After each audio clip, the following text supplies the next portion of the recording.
You are now muted. You are now unmuted.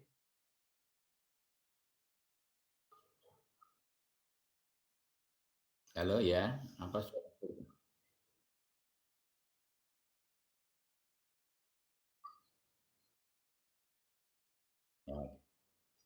oke. Alhamdulillah saya gimana kabar Mas Ibrahim?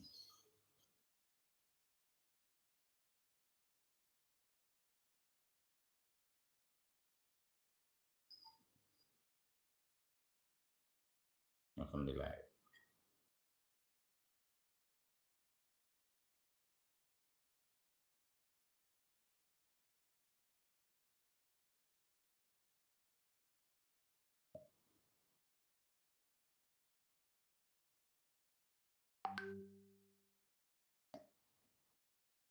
Oke, oke ya.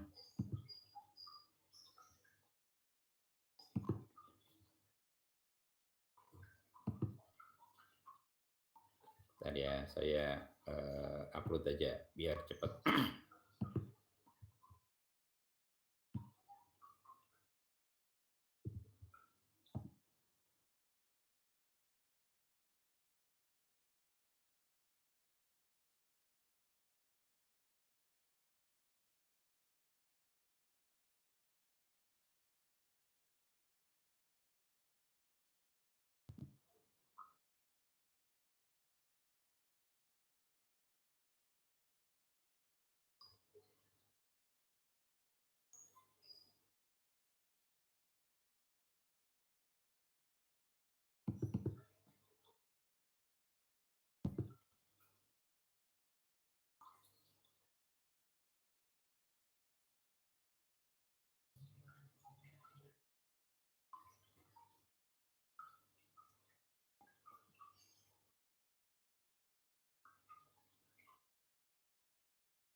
Langsung dimulai Mas Ibrahim.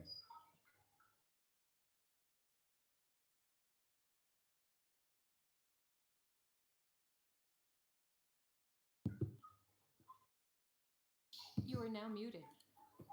Baik, terima kasih Mas Ibrahim. Bismillahirrahmanirrahim. Assalamualaikum warahmatullahi wabarakatuh. Selamat pagi, salam sejahtera bagi kita semuanya, salam sehat semuanya. Semoga hari ini berkah puasa yang ke-berapa ya? Yang ke-15 kalau nggak salah. Semoga kita selalu diberikan kesehatan sehingga bisa menjalankan ibadah puasa pada sampai dengan akhir Ramadan ini. Alhamdulillah saya dikasih kesempatan untuk menyampaikan sharing gitu aja lah, sharing terkait dengan kalau kuliah ini saya gabungkan ya, belajar ngaji juga, ada data science juga, mungkin juga ada bisnis dalam konteks yang mungkin nanti akan coba saya sampaikan. Jadi judulnya adalah inspirasi semut dan lebah dalam swarm intelligence. Oke.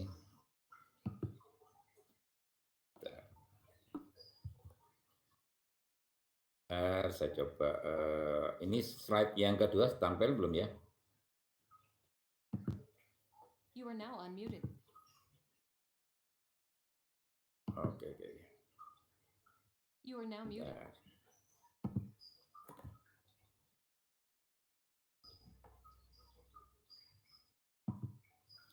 Oke, jadi semut semut dan lebah ini adalah satu hewan yang luar biasa gitu, yang diciptakan oleh Allah Subhanahu wa taala, yang perlu kita pelajari. Tidak hanya semut dan lebah, mungkin kalau dalam Al-Qur'an nanti juga disampaikan ada beberapa hewan yang juga luar biasa yang perlu kita pelajari, yang sebetulnya nanti bisa mengarah kepada bagaimana kita juga bisa belajar data science di dalam perilaku atau behavior dari semut ataupun lebah. Jadi ya, kalau kita melihat semut itu adalah jenis serangga ya yang hidupnya secara berkoloni, jadi berkelompok gitu ya.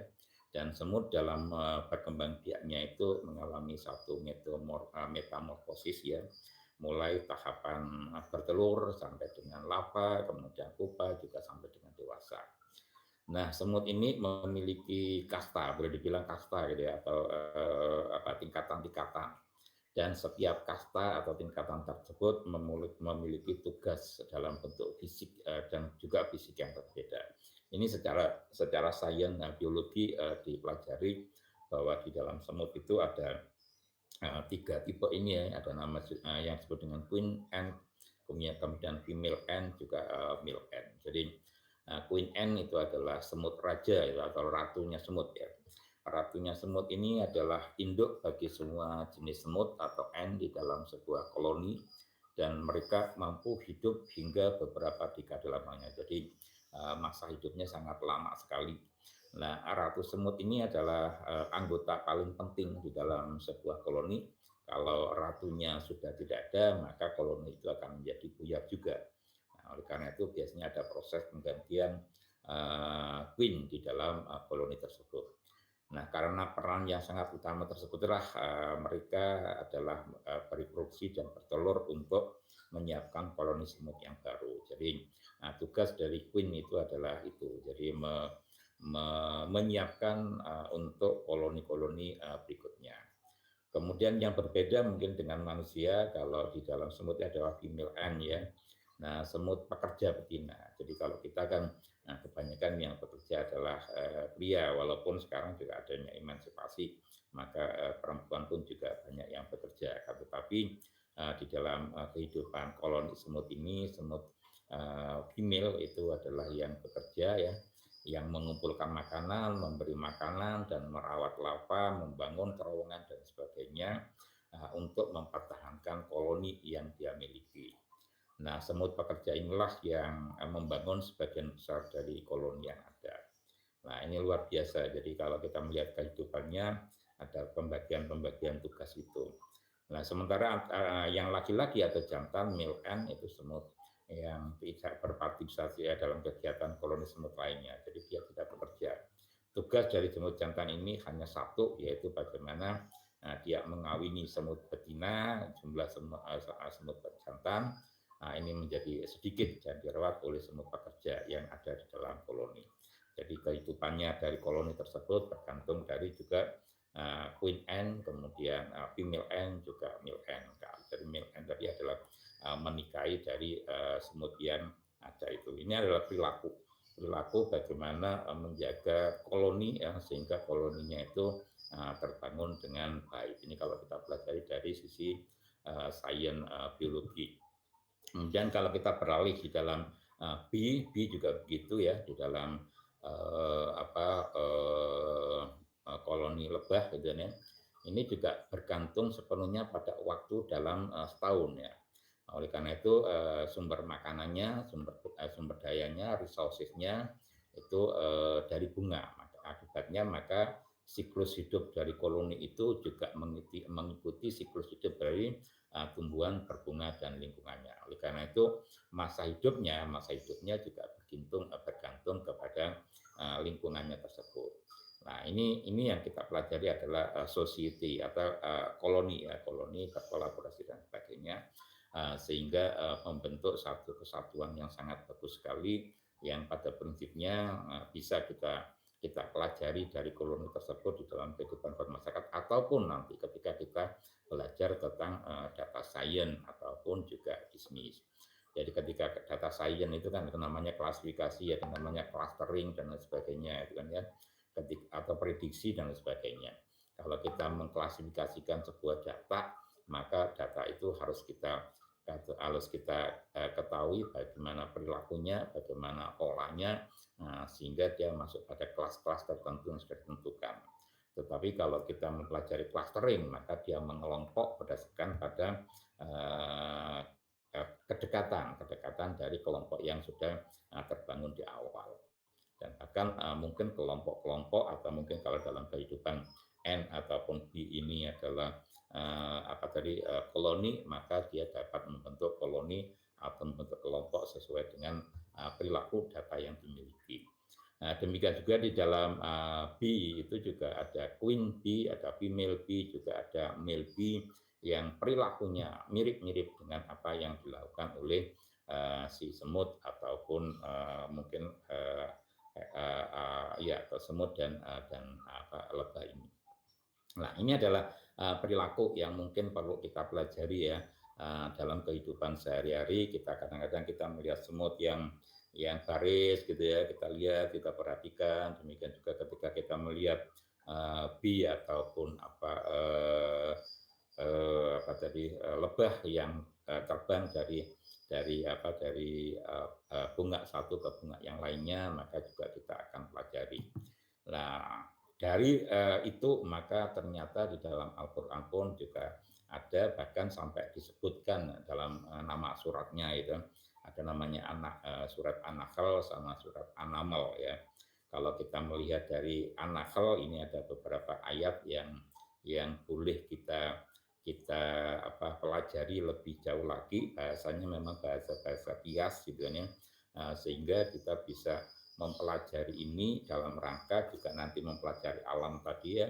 Kemudian nanti kita bisa alihkan atau kita tirukan, namanya artificial intelligence. Kita bikin satu artificial, jadi tiruannya seperti apa. Walaupun kita juga perlu yakini bahwa yang namanya artificial itu pasti akan berbeda dengan yang realnya.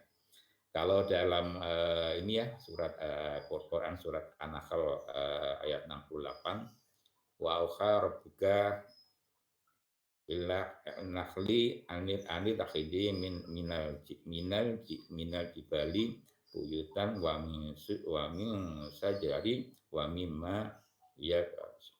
Nah, itu kalau kita melihat dari mungkin terjemahannya gitu ya. Dan Tuhanmu mengilhamkan kepada lebah. Jadi perilaku lebah tadi itu sebetulnya juga satu hal yang perlu kita pelajari. Buatlah sarang-sarang di gunung-gunung, di pohon-pohon, kayu, dan di tempat yang dibikin manusia. Nah, kenapa kok kata dibikin manusia? Itu artinya bahwa supaya dipelajari oleh manusia.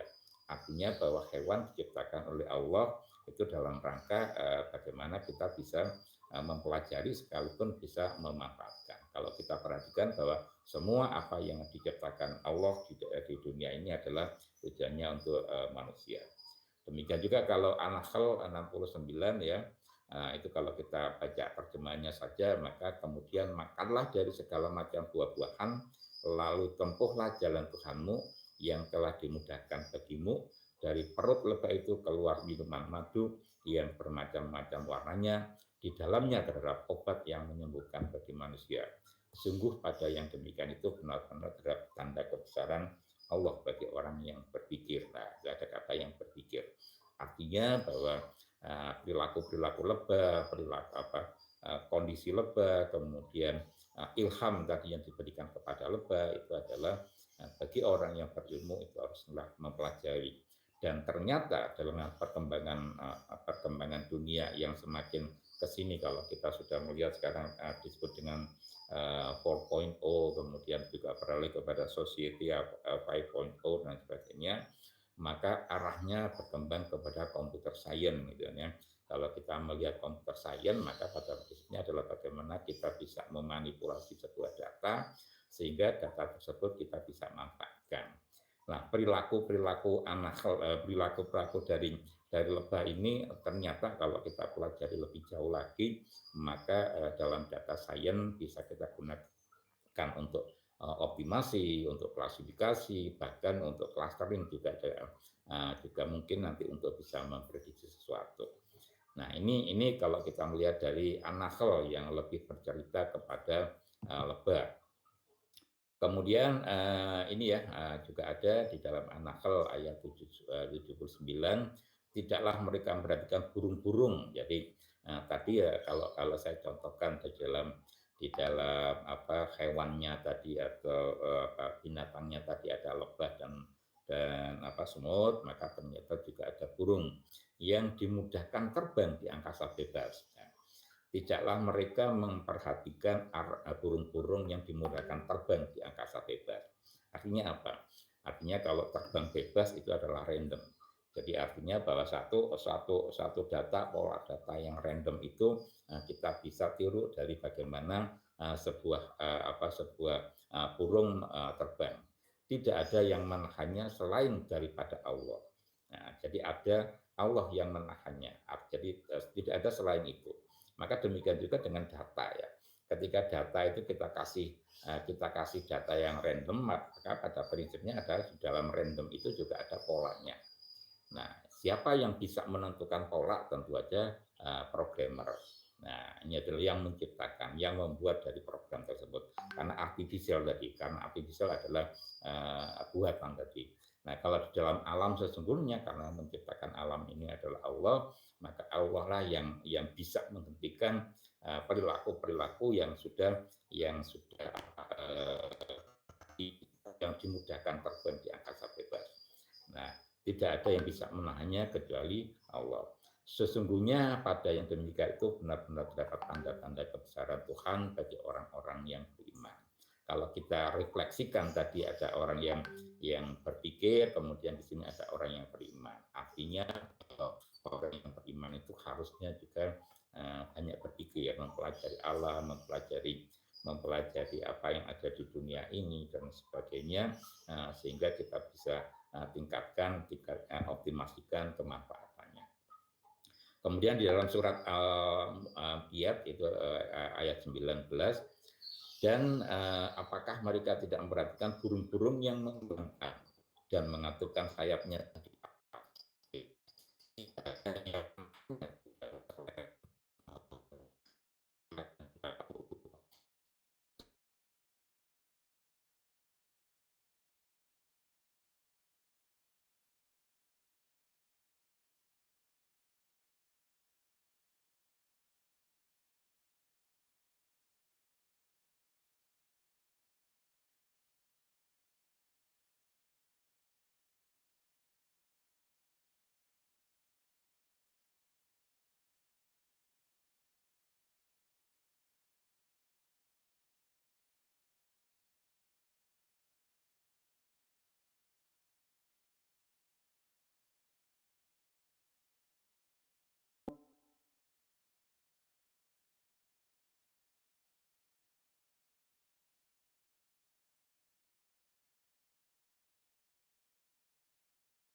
Akhirnya memanggil teman-temannya, diajak untuk mengambil makanannya yang ada di dalam yang ditemukan oleh semut agent tadi untuk kembali ke liang untuk dimakan secara bersama-sama.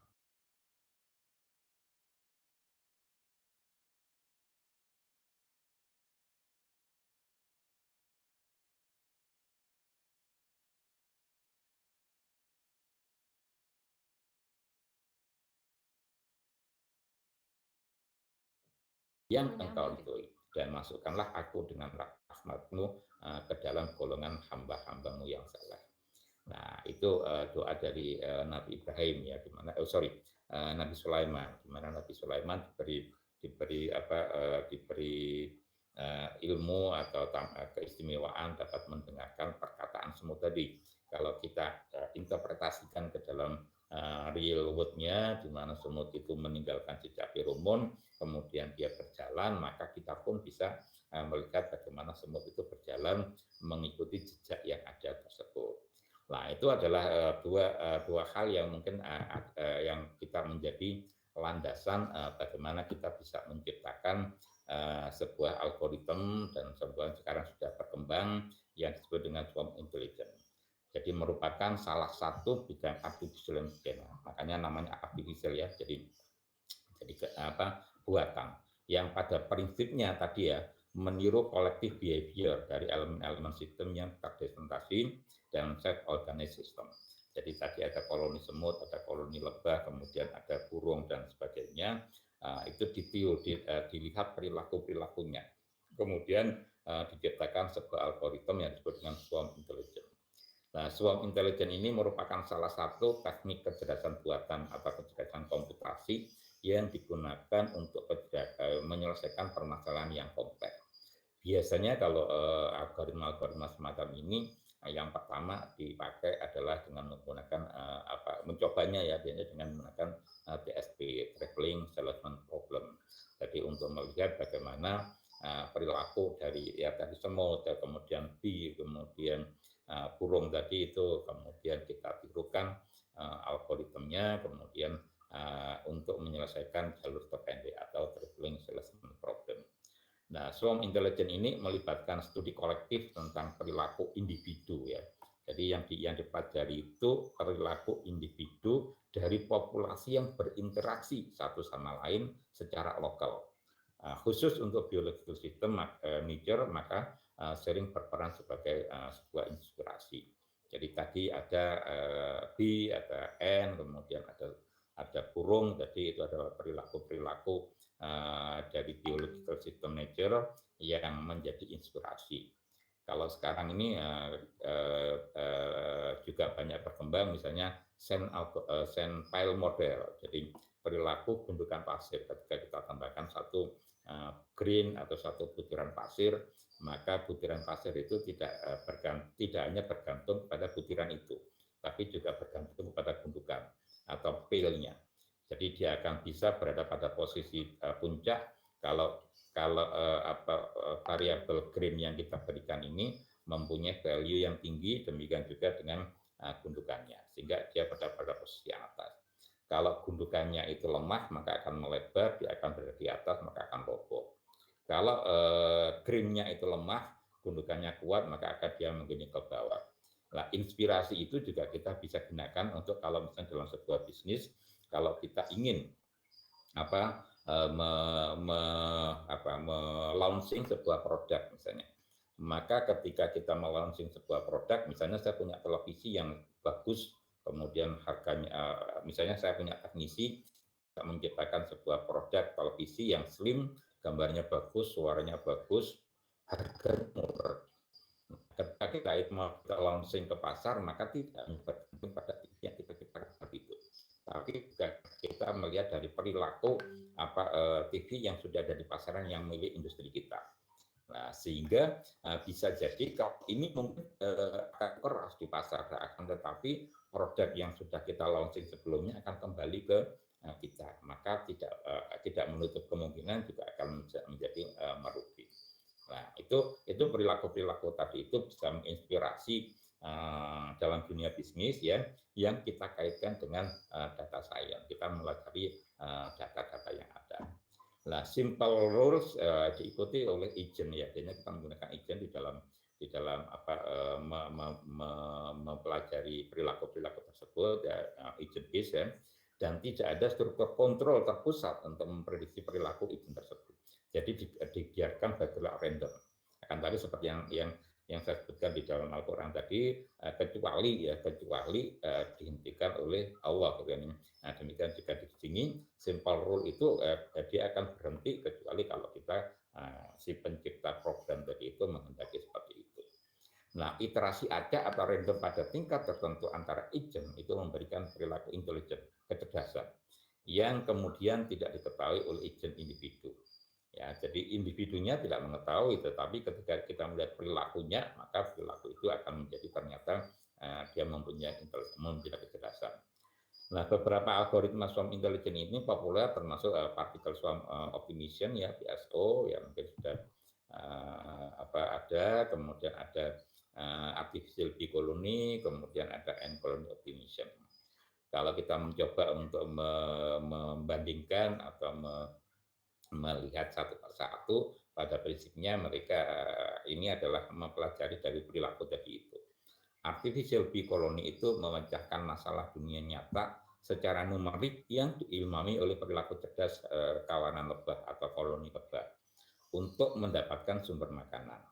Nah, model artificial bee colony ini terdiri dari 3 kelompok lebah ya, yang tadi juga ada ya.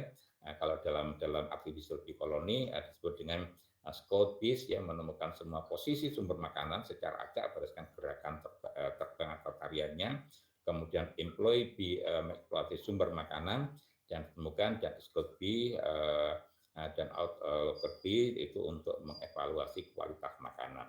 Makanya biasanya digunakan untuk optimasi. Nah, bagaimana kita bisa mengoptimalkan model-model yang kita akan pilihan, kemudian kita optimasi, maka yang optimal itu akan yang kita pilih. Optimal itu artinya bahwa tidak bisa maksimal, juga tidak bisa minimal, tetapi benefitnya itu adalah yang paling maksimal, yang dipengaruhi oleh cost yang dibutuhkan, sehingga akan ketemu titik yang disebut dengan optimasi. Nah, particle swarm optimization ini juga sama ya, mirip dengan tadi, tetapi yang pada prinsipnya adalah semula mensimulasikan burung yang mencari makanan, pergerakan mungkin bisnis soul dan lain sebagainya, mampu mensimulasikan perilaku kawanan untuk mengoptimalkan masalah numerik secara interaktif. Jadi perilaku-perilaku yang saya sebutkan di atas tadi, dan kebetulan juga ya sebenarnya kalau kita mau sih belajarnya dari Al-Quran dulu ya, kemudian kita mencoba untuk mempelajari apa yang ada di dalam itu karena bahasa-bahasa kiasnya tadi itu, kemudian kita coba untuk perbaikan-perbaikan, kita bikin artificialnya. Kemudian end-colony optimization itu terintegrasi oleh perilaku semut yang mencari makan. Inti dari perilaku ini adalah komunikasi tidak langsung antara semut, akan tapi dengan bantuan jalur chemical pheromone. Jadi yang disebut dengan pheromone tadi itu adalah satu zat kimia yang dikeluarkan oleh semut ketika dia melakukan satu perjalanan, dan itu aromanya bisa dicium oleh semut yang lain untuk diikuti jejaknya, yang memungkinkan mereka menemukan jalur pendek antara sarang dan sumber makanan. Kalau kita melihat pendek ini mungkin tidak harus diartikan sebagai jarak X gitu ya, tetapi adalah value yang mempunyai value yang tinggi gitu kan ya. Nyata ini dan end colony optimization ini untuk memecahkan global optimization problem. Jadi bagaimana kita bisa memecahkan satu global optimization problem dengan end colony optimization ini.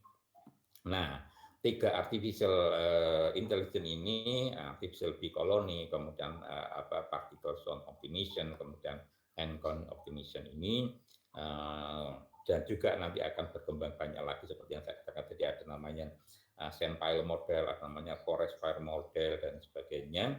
Nah, itu adalah bagaimana kita mempelajari behavior dari alam, behavior dari apa yang terjadi di alam ini, kemudian kita gunakan untuk menciptakan atau membuat satu artificialnya. Nah, itu yang menjadi menarik gitu ya. Nah, akhirnya dari perilaku tadi itu kita akan bisa membuat simulasinya. Bisa nggak ya? Saya coba. Oh, ternyata nggak bisa. Ini saya, oke, nanti aja mungkin ini ya. Nah, ini view berikutnya. Jadi perilaku tadi, kemudian kita bikin model matematisnya ya, kemudian jadilah view berikut ini sebagai satu dasar nanti untuk mengembangkan satu algoritma. Nah, dari view berikut ini maka biar mudah untuk dipahami ini dengan menggunakan NetLogo ya, yang nanti bisa melihat simulasinya untuk particle swarm optimization. Demikian juga dengan mungkin ya ini kita bikin tampilannya, tampilannya adalah di sini, kemudian source code-nya di sini, nanti akan kita bisa kerjakan, kita jalankan seperti yang ada. Coba saya pakai share yang ini ya. Ini saya close dulu.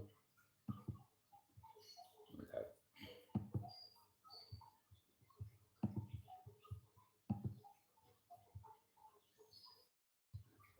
Oke, mungkin ini ya. Oke, nah mungkin ini coba saya jalankan ya, tapi oke. Nah, ini adalah simulasi dari particle swarm. Saya coba jalankan ya. Oke. Nah, simulasi ini dengan menggunakan NetLogo particle swarm optimization. Bisa dilihat nggak ya NetLogo-nya ya? Oke, nah ini adalah perilakunya, kita bisa set up gitu kan ya. Kemudian ini dengan kita bisa atur-atur ini seperti yang saya katakan tadi, ini ada initial condition-nya ya. Setelah initial condition kita tetapkan, maka ini menjadi setup. Ini adalah bagian utama. Nah, setelah itu dia akan berjalan secara acak dengan menekan go ini. Nah, maka perilaku dari semut yang tadi saya katakan itu adalah random tadi, dia bergerak random tadi bisa kita pelajari dengan formulasi formulasi dari artificial yang sudah kita tirukan dari yang real condition tadi. Nah, ini adalah contoh ya, contoh perilaku semut yang bisa kita lihatkan. Oke, saya stop.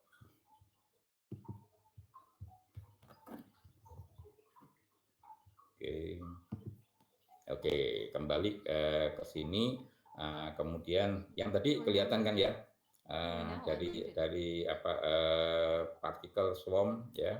Kemudian kita beralih ke ini adalah formulasi yang bisa kita ciptakan dari perilaku tadi ya, formulasi kemudian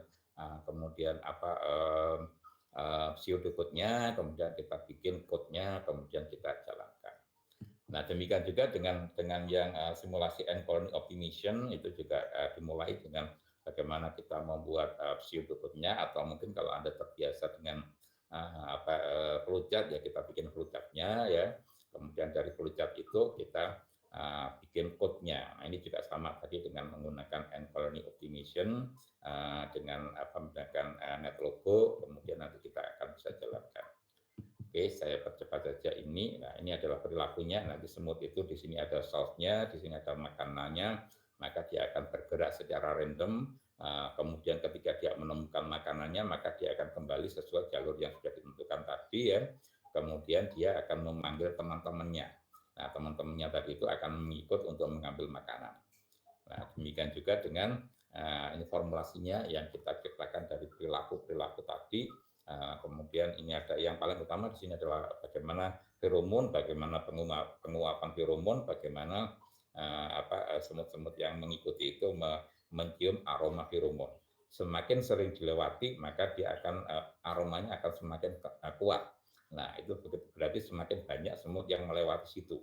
Nah, demikian juga dengan agent tadi. Ketika dia loopingnya itu menggunakan loopingnya itu, maka itu adalah jalur yang paling pendek atau jalur yang paling optimal. Oke, Nah, demikian juga dengan B juga mirip dengan yang tadi. Perbedaannya mungkin dari sisi tampilannya, lah ini ada grafnya. Ya, dari perilaku-perilaku tadi ini kita melihat posisinya, kita di sini kan ada apa ada dimensi ya, ini dua dimensi XY ya, kemudian XY itu kalau kita lihat dari misalnya posisi ini, maka itu ada posisi X berapa, Y berapa, maka itu digrafikan seperti ini. Nah, pergerakan tadi secara real time maka dipantau atau diplottingkan di dalam grafik ini. Nah, dari plotting ini kita bisa mengamati. Nah, dari situlah maka kita bisa menggunakan atau memanfaatkan algoritma yang tadi kita bangun, kemudian mempelajari dari perilaku-perilaku tadi, kemudian kita ciptakan untuk program yang lain. Ya, jadi bisa jadi yang dimaksud dengan makanan tadi itu adalah data, gitu, nah. Data yang diambil, data yang berusaha diambil. Kalau klasifikasi berarti data yang diambil dimasukkan pada kelas yang mana. Kalau clustering dia akan bisa mencoba untuk random berjalan, kemudian mendapatkan pendekatan-pendekatan, ya, tapi lebih banyak dia untuk klasifikasi karena sudah ditentukan di awal kelasnya. Kemudian kalau optimasi ya tadi itu. Berarti yang jalurnya tadi Firomon tadi itu yang menjadi mana yang sering dilewati itu akan menjadi sebenarnya adalah yang paling optimal atau yang optimal. Nah, itu inspirasi yang bisa kita lihat dari sistem yang kita bisa kembangkan dari model yang tadi itu. Kalau kita coba sih ya.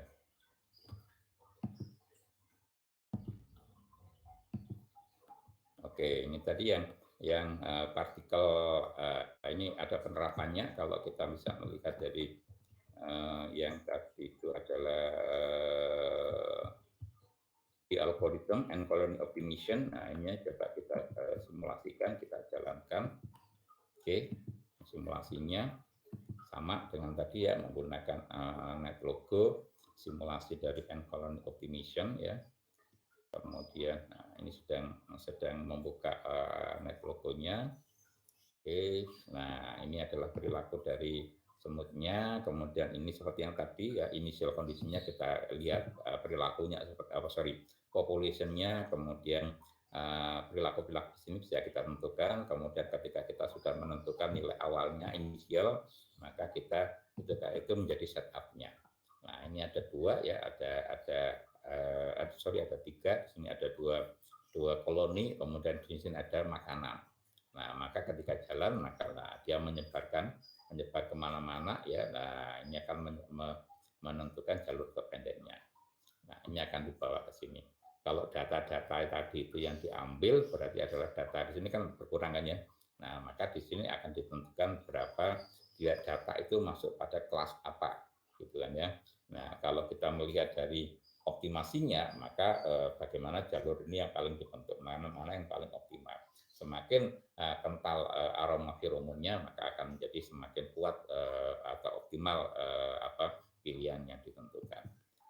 Saya kira itu yang bisa saya sampaikan. Terima kasih atas perhatiannya. Saya kembalikan kepada Mas Ibrahim.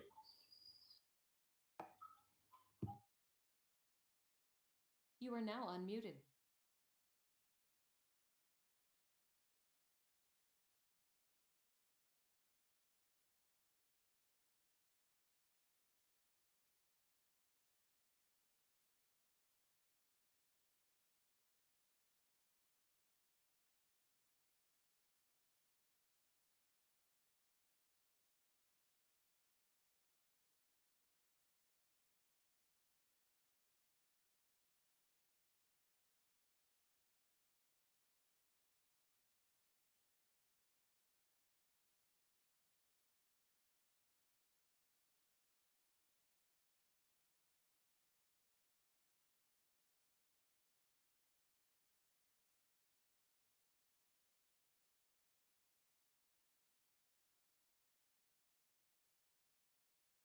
Anamol sama Anahro.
Boleh, boleh silakan.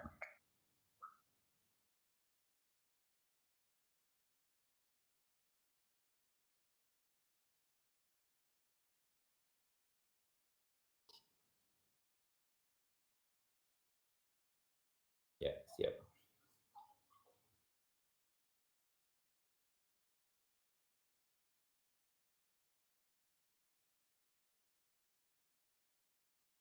Ya,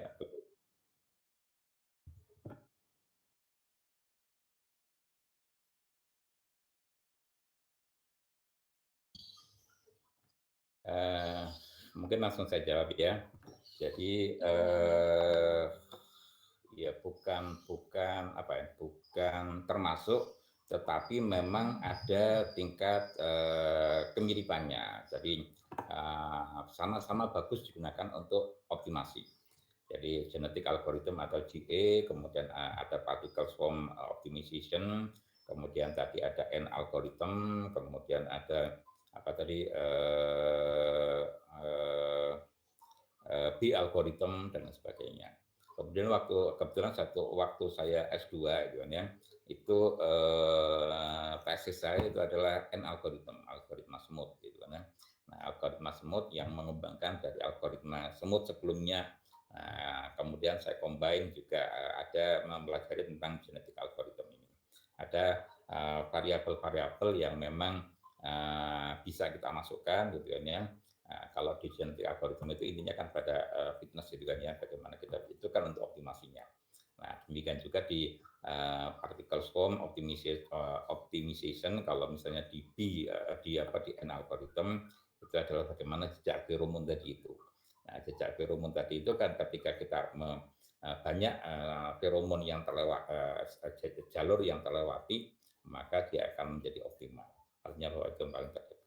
Jadi inspirasinya berbeda, karena inspirasinya berbeda, maka pasti formulasinya juga akan berbeda.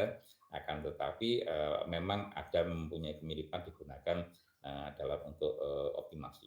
Begitu. Nah, di Pak Mas apa Mbak? You are now unmuted.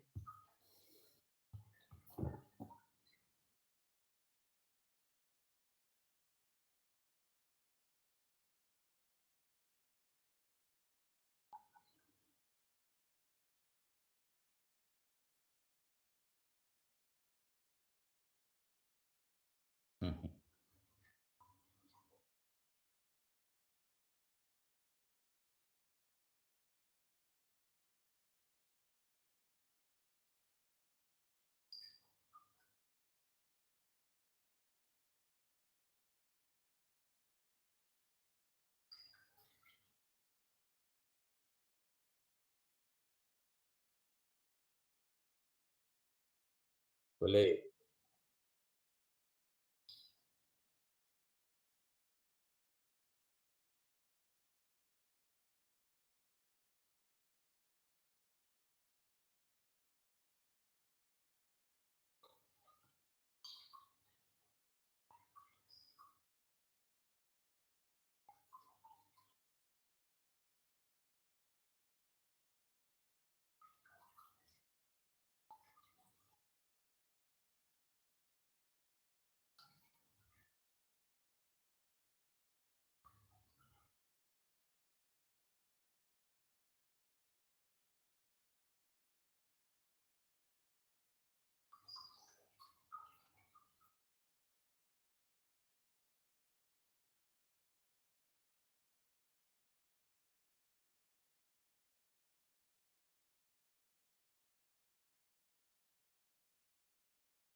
Jadi ketika kita menyelesaikan sesuatu You are itu now muted. kita perlu mempelajari sesuatunya itu terlebih dahulu.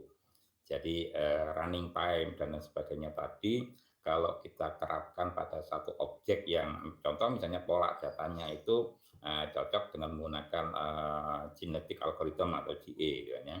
Maka ya tentu saja kalau dibandingkan dengan PSO juga tidak bukan bandingannya. Nah, yang penting di sini adalah pola data. Jadi bagaimana pola data, kemudian kita bisa menentukan algoritma yang sesuai. Nah, ini saya kira tidak hanya untuk optimasi, klasifikasi optimasi, tapi klasifikasi, kemudian clustering, kemudian prediction juga seperti itu, gitu kan ya. Jadi kalau saya sering bilang ke mahasiswa saya itu begini, jadi kalau membuat skripsi jangan membunuh nyamuk dengan bom. Jadi kita pelajari dulu objeknya. Nah, sama dengan tadi ya, kalau nyamuk ya berarti menggunakan apa yang paling optimal, yang paling bagus. Sama kalau kita juga mempelajari di dalam mungkin ada yang mempelajari di rekayasa perangkat lunak ya. SDLC apa yang cocok? Nah, SDLC ini juga bergantung kepada objek atau project yang dikerjakan juga tergantung dengan sumber daya yang kita miliki. Jadi ketika kita memilih metode, saya cenderung tidak terlalu bisa menyatakan bahwa ini cocok ini paling bagus, ini paling kurang bagus dan sebagainya. Tapi perlu ditanyakan dulu untuk objek seperti apa. Jadi kita harus menyesuaikan dengan objeknya. Nah, itu kalau terkait dengan tentang seperti ini, optimasi, klasifikasi, dan sebagainya, maka kita perlu mempelajari datanya terlebih dahulu. Pola datanya seperti apa, baru kita bisa menentukan. Kadang-kadang memang kalau kita riset gitu kan ya, kita membandingkan antara beberapa algoritma yang nanti karena kita pola datanya misalnya acak gitu ya, randomized gitu, dan pola datanya sulit untuk kita petakan, maka kita coba bandingkan antara beberapa algoritma tadi. Yang seperti yang saya katakan tadi, biasanya algoritma baru yang untuk optimasi ini dibandingkannya dengan menggunakan traveling salesman problem ya TSP itu yang untuk optimasi. Jadi mohon maaf mungkin tidak bisa dibandingkan keunggulannya apa gitu ya, tetapi juga kita perlu melihat bagaimana datanya. Begitu kurang lebih. You are now unmuted.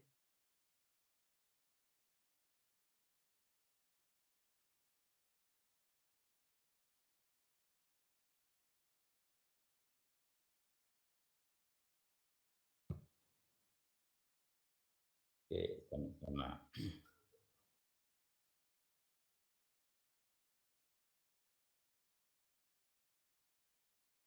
Ya,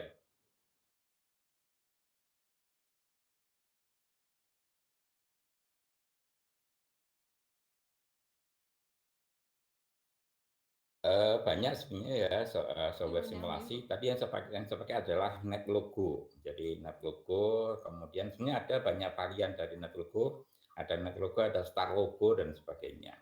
Nah, itu biasanya untuk yang tadi ya mencoba artificial intelligence dan sebagainya. Tetapi mungkin ini kalau berbicara tentang simulator ya, simulator banyak juga misalnya kalau untuk bisnis misalnya, untuk bisnis Anda bisa menggunakan iGraph misalnya. Nah, iGraph itu adalah satu program yang bisa mensimulasikan proses bisnis. Jadi simulator-simulator itu banyak sekali, kita tinggal memilih. Kalau untuk belajar menurut saya cari yang free aja untuk yang pertama itu kan ya. Sehingga nanti ketika kita bisa memanfaatkan untuk yang lebih advance, maka kita bisa menentukan yang lain. Adalah juga namanya AnyLogic ya. AnyLogic ini juga simulator ya, simulator yang bisa digunakan untuk mensimulasikan ini activity gitu kan ya. Jadi contoh misalnya saya ingin mensimulasikan sebuah antrian misalnya, antrian, maka kita bisa menggunakan tadi AnyLogic. Kalau yang tadi saya gunakan itu adalah NetLogo. NetLogo itu ada variannya, ada contoh misalnya StarLogo dan sebagainya. Nah, itu untuk yang tadi saya ya. Jadi kenapa tadi saya contohkan dengan menggunakan simulator, karena supaya match gitu kan ya. Kita mempelajari perilaku semut, kita ada dasar-dasar di dalam Al-Qur'an, kemudian kita mencoba untuk mempelajari behaviornya, simulatornya. Nah, simulator ini nanti algoritma yang kita terapkan tadi kita cek ya, kita cek sesuai dengan behaviornya apa enggak. Kalau sudah sesuai dengan behavior, maka formula tadi itu bisa kita gunakan untuk yang lainnya. Nah, contoh misalnya tadi yang saya sebutkan tadi sandpile model atau forest fire model. Nah, sandpile model tadi adalah gundukan pasir tambah dengan satu green pasir. Kalau forest fire model itu adalah model kebakaran hutan yang dipengaruhi oleh, kalau mungkin Anda suka lihat Avatar gitu ya, ada apa kekuatan bumi, ada kekuatan angin, ada kekuatan air dan sebagainya. Kalau di dalam forest fire model itu ada angin, ada api, kemudian ada juga air ya. Nah, kalau airnya kebanyakan maka akan banjir, kemudian kalau apinya terlalu banyak maka akan akan kebakaran dan sebagainya. Itu untuk mensimulasikan bagaimana kita menstabilkan sesuatu sistem. Nah, stabilitas sistem tadi itu kalau kita terapkan di dalam contoh, misalnya kalau Anda belajar tentang bisnis tadi ada namanya supply chain management, maka bagaimana kita bisa memanage chain di dalam proses bisnis mulai dari raw material sampai dengan customer, maka kita akan mencoba untuk menstabilkan. Jadi kita nggak akan bisa mendapatkan keuntungan maksimal, tapi yang boleh adalah optimal. Dalam rangka apa? Dalam rangka untuk mempertahankan, menstabilkan sistem. Kalau yang lain mencari yang maksimal, sementara itu adalah menjatuhkan chain di bagian tertentu, maka supply chain itu akan menjadi tidak stabil. Nah, memang akan mendapatkan keuntungan maksimal secara saat itu saja, tetapi sustainability-nya atau keberlanjutannya akan menjadi kurang. Jadi begitu ya, tadi itu net logo. Jadi ada saya coba kembangkan sehingga mungkin kalau nanti belajar akan lebih luas lagi, banyak simulator-simulator yang bisa digunakan. Saya kira itu Mas Muhammad Husni.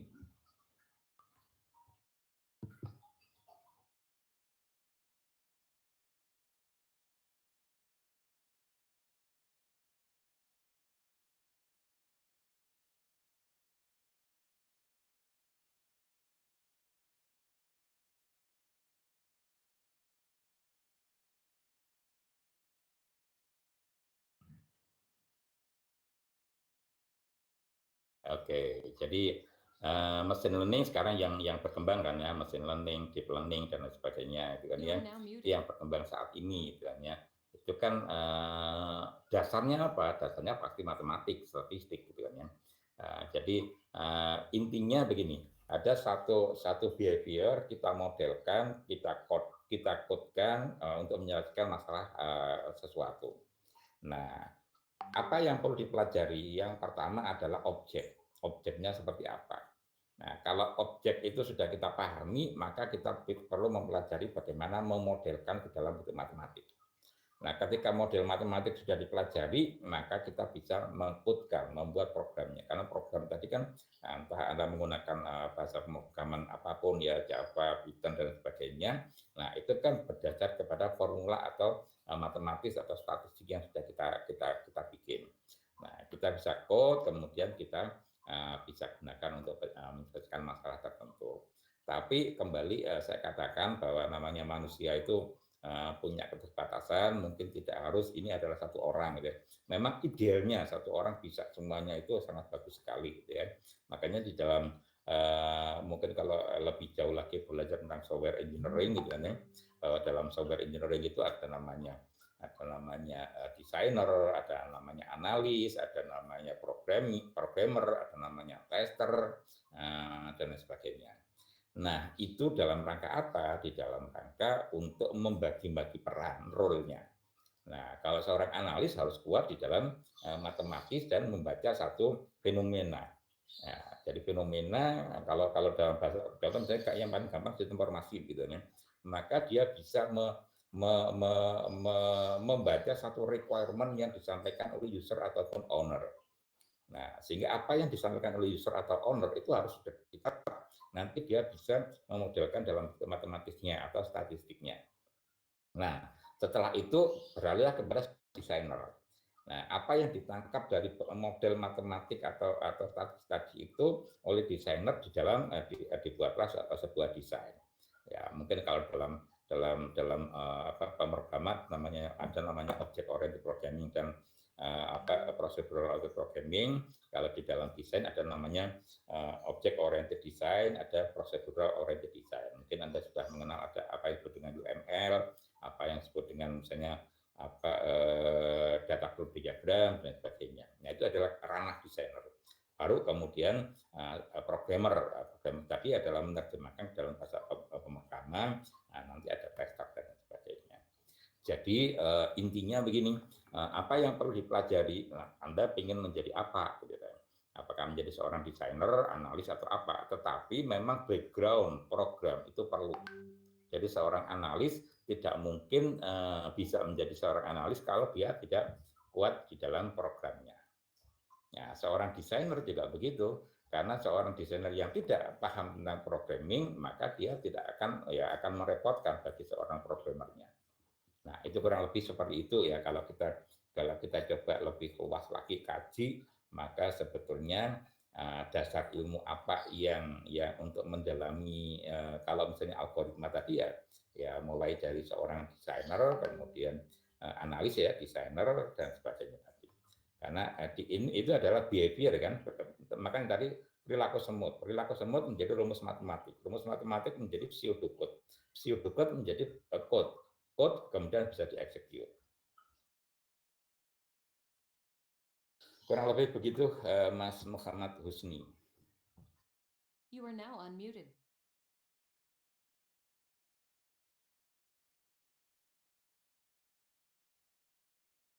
Boleh, silakan nanti kita kasihkan ke Mas Ibrahim ya. Nanti tolong di-share ya Mas Ibrahim ya.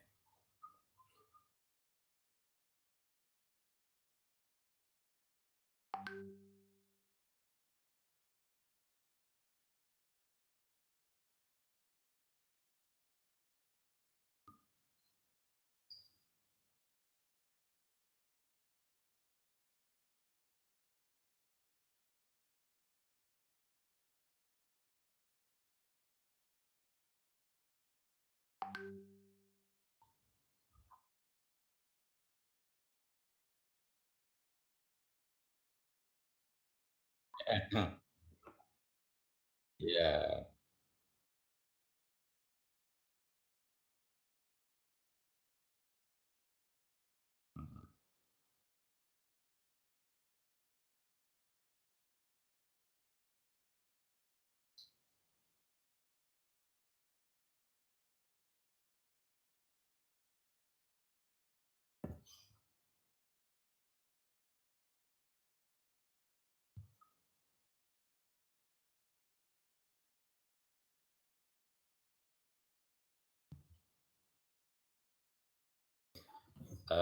Baik, terima kasih sebagai closing statement. Mungkin mirip dengan apa yang ditanyakan oleh Mas Muhammad Husni tadi. Kalau kita berpijak pada ini kan sebenarnya kan pesantren ya, pesantren berarti kan Muslim kan ya.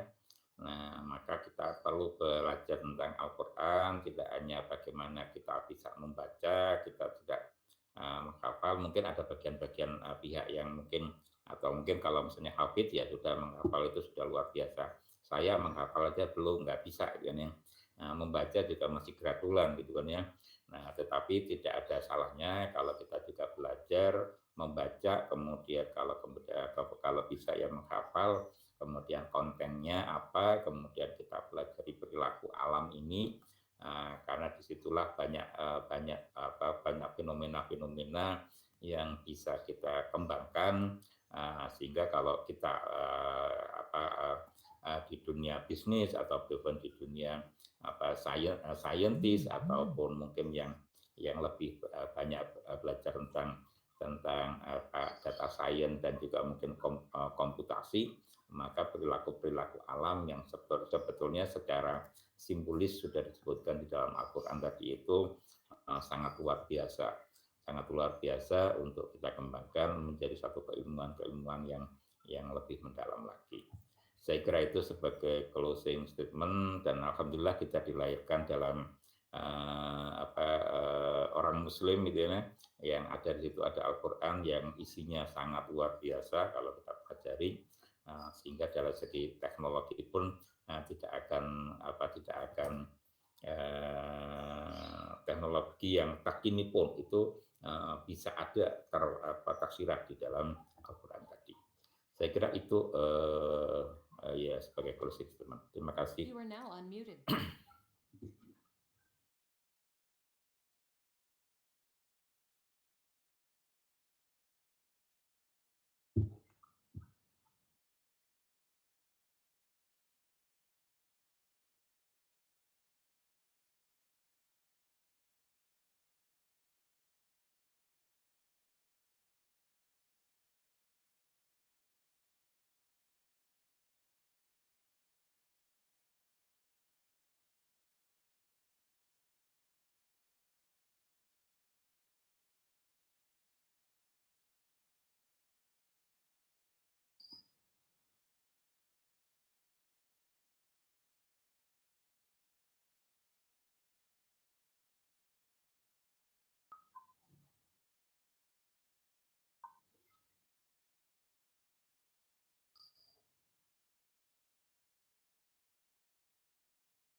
Ya, sama-sama.